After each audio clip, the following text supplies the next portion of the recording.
Do you have your financials planned out and tracked? No? That's okay. Okay, not funny. Do you know how much money you spend per month, per year? If that's true, then it means that you know how much money you need to cover all your expenses. And what if you can get all that amount for dividends as your passive income? Let's see what it would take us to get there. Boom! Hello everyone, my name is Alex. Welcome to my channel. Let's talk dividends here. I hope you're doing well. I hope you're staying safe. Smash that like button, subscribe to my channel, and let's jump into this topic. Spending money is easy, right? It's actually unavoidable. You cannot not spend money. You need that to live, to do your regular stuff, to cover all your expenses and all that. In order to do all that, you actually need to earn money. Thank you, genius. And for different people, the expenses are different, right? So if you track it, that's amazing. If you don't track it, that's okay too. Also in the description below, see a link to the personal finance tracker that I created for you. It's free, you just go get it and fill it out. It's just a Google form where you can put all your expenses and income so you know how much money you left out that you can invest. And it also helps you understand how much dividends you need to get from your investing to cover all your expenses. You can copy it into your own space and fill it in, and then you can understand how much money you spend per month, per year, how much money you make per month, per year, and what is the net income or loss. That would help you to understand how much money you need to get from dividends so you can cover all your expenses. It is free. I just created it for you guys so you can easily track your personal finance. You can also use things like Mint or any other tools if you're okay to share your financial information with other companies. So where are we going to start here? Let's take a look at the average take-home pay for a regular North American person. That would be around $45,000. That's not bad, right? So that's after taxes amount, which means it's net take-home pay, the same thing. Now what it means is that you need to get $45,000 in dividends back so you can cover all your expenses. So how much money we need to invest per month? How many years is it going to take us to get there? Fun fact, dividends are actually taxed lower than regular pay. So for example, if your pay is $50,000 per year, your tax will be roughly 25 to 35%, depending where you live. And if you get $50,000 in dividends, you'll be taxed around like from 5 to 15%. That's like 10, 20% less than regular pay. Isn't that great? For example, in Canada, Ontario, you'll be taxed 1% out of that. You basically get your dividends tax-free. Tax-free. So, how much money you need to invest from your income? 10% is good, 20% is better, 30% is even better, 40% is where we probably want to be, and 50% is where we actually want to be. Let's see all these different scenarios. So let's start with 10%. 10% from $45,000 is going to be $4,500 per year, and it's going to be $375 per month. So I want to invest $375 per month. It's going to take us 33 years to start getting back $45,000 in pure dividends. And our portfolio by the end of this term is going to be around $680,000. That's a good place to start. So if you start investing when you're 20, then by 55 you can retire and live off dividends. Let's move on, 20%.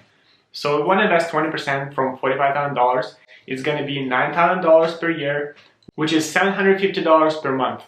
So if we invest $750 per month, it's going to take us 26 and a half years to start getting back $45,000 in pure dividends.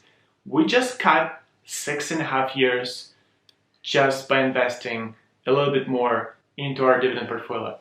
That would be amazing. You just saved 6.5 years of your life. And our portfolio value is going to be at $750,000 by the end of this term.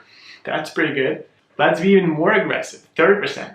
So we want to invest 30% of $45,000 is going to be $13,500 per year, which is $1,125 per month. So if you want to invest $1,125 per month, it's going to take us 23 years to start getting back $45,000 back in dividends. We just saved another 3 years. And moreover, our portfolio is going to be at $810K approximately by the end of this term. That's pretty good. Move on. 40%. So we want to invest 40% from $45,000. It's going to be $18,000 per year, which is $1,500 per month. So if you want to invest $1,500 per month, it's going to take us 20 years to start getting back $45,000 back in just dividends only. That is great. You start when you're 20, you retire when you're 40. and you have all the rest of your life to live off dividends. And it's just gonna keep growing year over year. So we are finally there, 50%. So what's gonna happen if you invest 50% from our pay into our dividend portfolio? So again, looking at $45,000 pay, 50% out of that is gonna be $22,500 per year, which is gonna be $1,875 per month. So what is going to happen if you invest $1,875 per month? It's gonna take us 18 years to start getting back $45,000 back in just dividends only. That is outstanding. So if you compare 33 years and 18 years, we just saved 15 years of our life just by investing a little bit more, not a little bit, but 5 times more actually. And this is the path that everyone can follow. And moreover, year over year, once your life is going and you get promoted, you can probably gonna be able to invest more and more year over year. So it means that your portfolio is gonna be better and better year over year. So what that means is that you're gonna reduce the number of years that you need to get to the final value that you are interested in. Yeah.